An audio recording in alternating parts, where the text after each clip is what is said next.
तो friends, welcome to study vibe zoology की series में आज का हमारा टॉपिक है थायराइड ग्लैंड। आज के इस वीडियो में हम थायराइड ग्रंथि की स्ट्रक्चर, फंक्शन और उसके लोकेशन को डिस्कस करेंगे। तो चलिए स्टार्ट करते हैं। Thyroid gland is a butterfly shaped organ and is situated at the front of the neck. हमारी जो थायराइड ग्रंथि है वो एक प्रकार की अंतःस्रावी ग्रंथि है, अर्थात ये भी क्या करेगी, हॉर्मोन्स रिलीज करेगी। जैसे ही इसको पिट्यूटरी से मैसेज मिलता है वैसे ही ये अलग अलग प्रकार के हार्मोन रिलीज करना शुरू कर देती है। अब थायराइड ग्रंथि की अगर हम स्ट्रक्चर की बात करें तो ये तितली के शेप में दिखाई देती है हम लोगों को, जो कि आपके गले में स्थित होती है। It consist of 2 connected lobes on either side of trachea.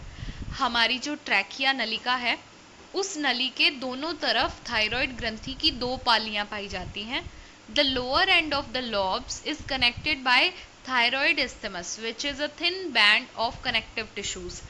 अब हमारी थायराइड की जो दोनों पालियां हैं वो नीचे से एक संयोजी ऊतक के द्वारा आपस में संबंधित होती हैं। इस संयोजी ऊतक को हम थायराइड isthmus के नाम से जानते हैं। 4 parathyroid gland found on the thyroid lobes. प्रत्येक थायराइड पाली पर 2 पैराथायरॉयड ग्रंथियां उपस्थित होती हैं। There is a loose connective tissue between the inner and outer capsule, so thyroid can move and change its position. अब थायराइड ग्रंथि में क्या है, कुछ संयोजी ऊतक पाए जाते हैं जिसकी वजह से ये अपनी लोकेशन और अपनी मूवमेंट कर पाती है जब भी हम खाना निगल रहे होते हैं। अब जैसा कि आप इस डायग्राम में देख सकते हो, यहाँ पे तितली लाइक स्ट्रक्चर जो है वही हमारी थायराइड ग्लैंड है।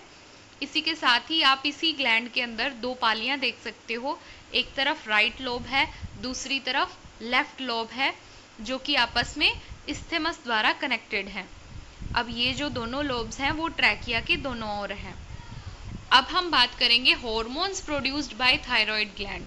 अब ऐसे कौन कौन से हॉर्मोन्स हैं जो थायराइड ग्रंथि सीक्रेट करती है? तो मेनली T3, T4 और कैल्सिटोनिन मेन हॉर्मोन्स हैं जो थायराइड ग्रंथि के द्वारा सीक्रेट किए जाते हैं। T3 का फुल नेम है ट्राईआइडोथायरोनिन और T4 का फुल नेम है टेट्राआइडोथायरोनिन। इसी को ही हम थायरोक्सिन के नाम से भी जानते हैं। अब हम बात करेंगे थायराइड हॉर्मोन्स अफेक्ट योर, यानी इन थायराइड हॉर्मोन्स का हमारी बॉडी पे क्या प्रभाव पड़ता है। चलिए डिस्कस करते हैं। T3 and T4 hormones increase the metabolic rate, यानी ये दोनों हॉर्मोन्स ही क्या करते हैं, हमारी बॉडी में हमारे उपापचय की दर को बढ़ा देते हैं। इसी के साथ ही T3 and T4 promote physical and mental growth in children. ये बच्चों में शारीरिक और मानसिक वृद्धि को प्रेरित करते हैं या फिर उसको सपोर्ट करने का कार्य करते हैं। Thyroid hormones activate the nervous system which improves concentration.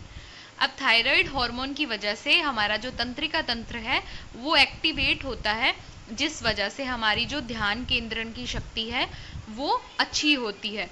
It affects your body temperature and circulation.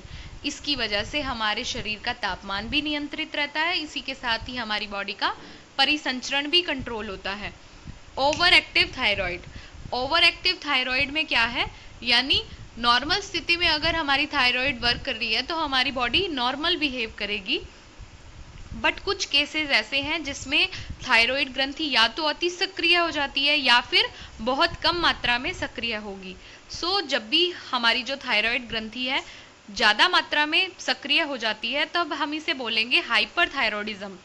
तो इसके क्या क्या लक्षण हैं, जैसे कि आपकी पल्सेस बढ़ जाती हैं, आपको नॉर्मल से ज़्यादा पसीना आने लगता है या फिर आपको गर्मी फील होती है, तो ये हाइपरथायरॉयडिज्म के सिम्टम्स हैं।